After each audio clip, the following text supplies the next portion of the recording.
अभी पाकिस्तान पर क्या मोहब्बत की बढ़िया नज्म सुनाई। हालांकि किसी जमाने के फास्ट बॉलर रहे इमरान खान अभी अभी चले गए। सब जाएंगे, कुर्सियां सबकी जाएंगी, चाहे कोई कितनी भी तेज फेंकता हो।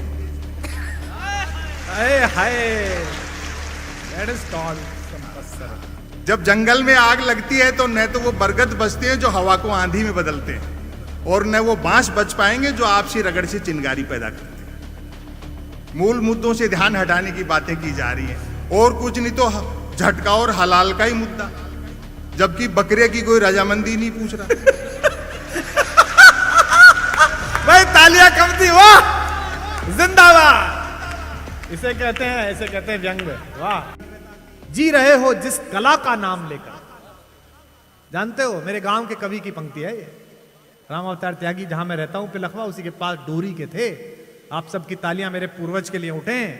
जी रहे हो जिस कला का नाम लेकर, जानते भी हो कि ये कैसे बची है।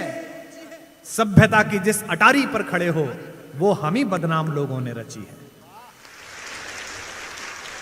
इसलिए थोड़ा सा कष्ट सहिएगा, थोड़ी समस्या सहिएगा, लेकिन इस सदन में मैं अकेला ही दिया हूं। जब मिलेगी रोशनी मुझसे मिलेगी।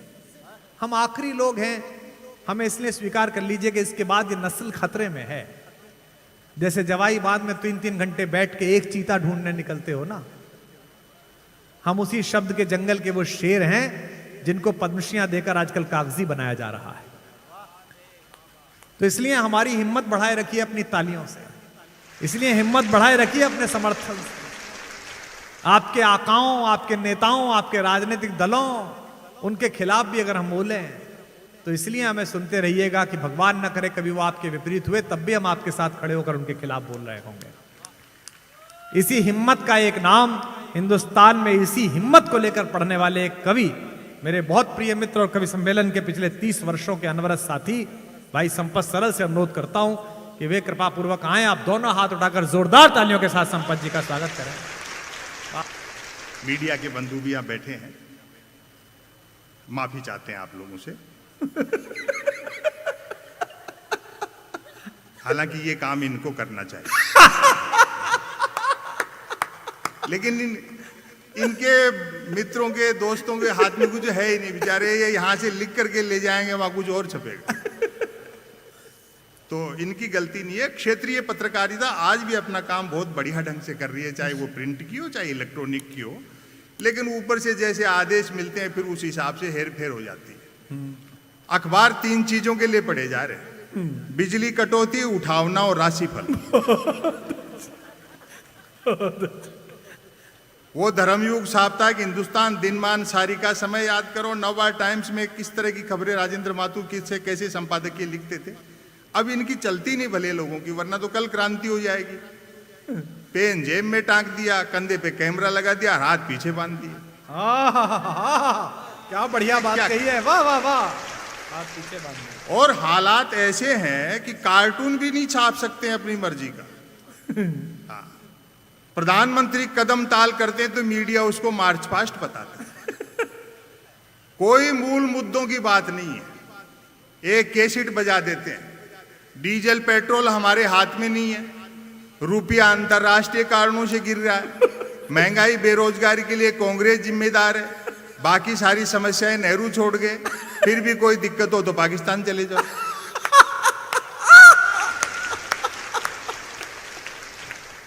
अभी पाकिस्तान पर क्या मोहब्बत की बढ़िया नज्म सुनाई।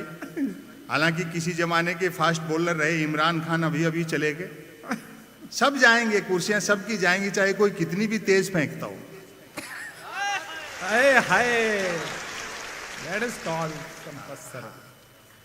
वाह। मोहब्बत की बात करिए, देश दुनिया मोहब्बत से चलती है। जब जंगल में आग लगती है तो न तो वो बरगद बचते हैं जो हवा को आंधी में बदलते हैं, और न वो बांस बच पाएंगे जो आपसी रगड़ से चिंगारी पैदा करते हैं। मूल मुद्दों से ध्यान हटाने की बातें की जा रही हैं, और कुछ नहीं तो झटका और हलाल का ही मुद्दा, जबकि बकरे की कोई रजामंदी नहीं पूछ रहा। भाई तालियां कम थी, वाह जिंदाबाद। इसे कहते हैं व्यंग। वाह। किसी जमाने में सोनिया जी के मायके का विवाद था, अब धर्मस्थलों के मायके का विवाद आ गया। कन्हैयालाल सेठिया जी की कविता की 3 पंक्तियों की कविता है। ये माइक लगाने वाले सुन लें कि मौन प्रार्थनाएं शीघ्र पहुंचती हैं ईश्वर तक, आहा, क्योंकि वो मुक्त होती हैं शब्दों के भार से। आहा, ऋग्वेद से चले थे हनुमान चालीसा तक आ गए। और ताली वाली बजाते रहो, वरना हम कवियों को भी आता है हनुमान चालीसा। जिन्हें अपने घर में संविधान पढ़ना चाहिए, वो दूसरों के घर के सामने हनुमान चालीसा पढ़ना चाहिए। ताज्जुब देखो, जो काम हनुमान जी ने खुद लंका में नहीं किया, वो हनुमान चालीसा हिंदुस्तान में कर रहा है। इन चीजों से कुछ हासिल होने वाला नहीं है। मुझे धर्मवीर भारती का एक नाटक है अंधायुग, उसका एक दृश्य याद आता है। डॉक्टर साहब आप सुनिए, राम कथाएं करते हैं, आप वो दृश्य सुनिए। देश काल परिस्थिति पर इससे अच्छी टिप्पणी नहीं हो सकती है। संयम जी, कभी विधानसभा में बताइए आप इस बात को, जनता को कैसे उलझाया गया है। युद्ध का 18वां दिन, दोपहर बाद का समय, धृतराष्ट्र और गांधारी इंतजार कर रहे हैं संजय का कि वो आकर के बताएगा कि दुर्योधन मारा गया कि जीवित है। 2 प्रहरी पहरा दे रहे हैं। अचानक सन्नाटा बढ़ता है, वातावरण भयावह होता है और अंधकार बढ़ने लगता है। तो एक प्रहरी ने दूसरे से कहा, पहले का प्रश्न और दूसरे के जवाब पे आपकी तालियां मिलनी चाहिए, राजनीति के तमाम लवादे उतार कर। पहले प्रहरी ने कहा, यह अंधकार अचानक बढ़ रहा कैसे है, जरा देखना तो दूसरा प्रहरी बोला, अंधे राजा की प्रजा कहां तक देखे। हाय हाय, वाह वाह, वाह वाह वाह। और इसमें यह भी बताइए कि इमरजेंसी के टाइम में लिखा गया। ये इमरजेंसी के टाइम में लिखा गया है, और उस समय जो हालात थे उनसे भी लोग निपटे। धीरे धीरे चीजें बदलेंगी, जो मूल मुद्दे बुनियादी चीजें उनकी तरफ ध्यान जाना चाहिए। मैं एक रचना आपको सुनाता हूं।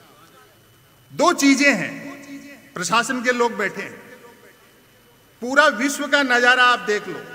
पुतिन हो, जिनपिंग हो, ट्रंप तो खैर चले गए, एर्दोगन हो, बोल्सोनारो हो, वहां वाले हो या यहां वाले हो, जनता को लगता है कि राजा का चुनाव वो करती है। दरअसल 10-12 मल्टीनेशनल कंपनियां मिलकर के जिसमें चाबी भर देती है, वो खिलौना चल पड़ता है। 2 चीजें हैं, बाजार और बाजारवाद।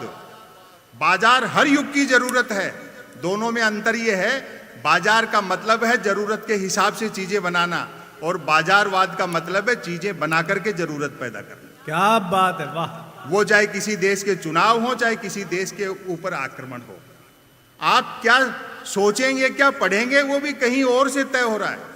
मुंशी प्रेमचंद की कहानी ईदगाह इसलिए पाठ्यक्रम से हटा दी गई कि आज गांव में मेले भरेंगे, और हामिद अगर दादी के लिए चिमटा मेले से खरीदेगा तो मल्टीनेशनल कंपनियों के ब्रांडेड चिमटे ऑनलाइन कैसे बिकेंगे। क्या बात है, वाह, बढ़िया बात है, क्या बढ़िया बात है। हम तीखा बोलते हैं, बुरा जरूर लगता है, लेकिन चीजें किधर जा रही हैं उस तरफ भी ध्यान दो आप, कि इसलिए नहीं चुनवाए तकदीर ने तिनके कि जब बन जाए नशेमंद तो कोई आग लगा दे। वाह। मैं सहज रहता हूं जीवन में। मुझे जैसा बताया डॉक्टर साहब ने, कितने लोग गालियां देते हैं, कितनी तालियां देते हैं, मैं इसका ज्यादा हिसाब किताब नहीं रखता। वो अपना काम कर रहे हैं, हम हमारा काम कर रहे हैं। आमने सामने सब मोहब्बत से सुनते हैं, वो सब सोशल मीडिया की समस्या है। वरना तो मेरी इमेज ऐसी बना दी जैसे मैं मोदी जी का विरोधी हूं, जबकि उन्होंने घंटों हमको सामने बैठ करके सुना है। डॉक्टर कुमार विश्वास के संचालन में अहमदाबाद में कितनी बार, कभी उन्होंने इस तरह का नहीं किया, खूब व्यंग किए हमने, लेकिन इमेज ऐसी बना दी जैसे मोदी जी का विरोध। मैं तो अगर भूल से भी ये कह दूं कि मोदी जी 2019 में विकास के दम पर दोबारा जीत कर आए, तो भक्त लोग जूता निकालते हैं कि शर्म नहीं आती प्रधानमंत्री के बारे में झूठ बोलते हैं।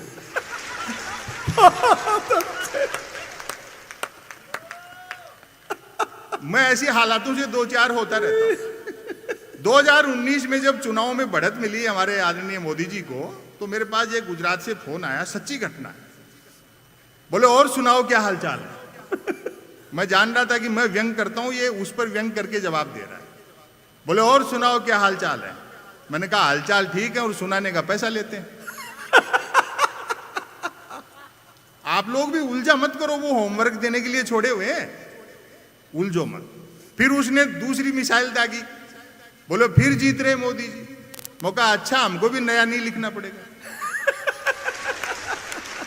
अभी एक इनकम टैक्स के अधिकारी मिल गए साहब, प्रशासन के बड़े लोग यहाँ बैठे हैं, वो भी सच्चा किस्सा है। उन्होंने मजाक में कहा, बोले संपत सरल जी सत्ता व्यवस्था पर इतने तीखे व्यंग करते हो, किसी दिन छापा वापा वाले भिजवा देंगे। मैंने कहा साहब एक हिंदी के लेखक के घर में लाइब्रेरी में गबन के नाम पर मुंशी प्रेमचंद के गबन उपन्यास के अलावा क्या मिलेगा? और अगली बात पर तालियां बजाना, जो मैं सहज रहता हूं। फिर भी मैंने कहा किसी ऊपर के दबाव में जबरदस्ती फंसाने की कोशिश करोगे तो हम भी बीजेपी ज्वाइन कर लेंगे। बहुत अच्छे भाई, कमाल है।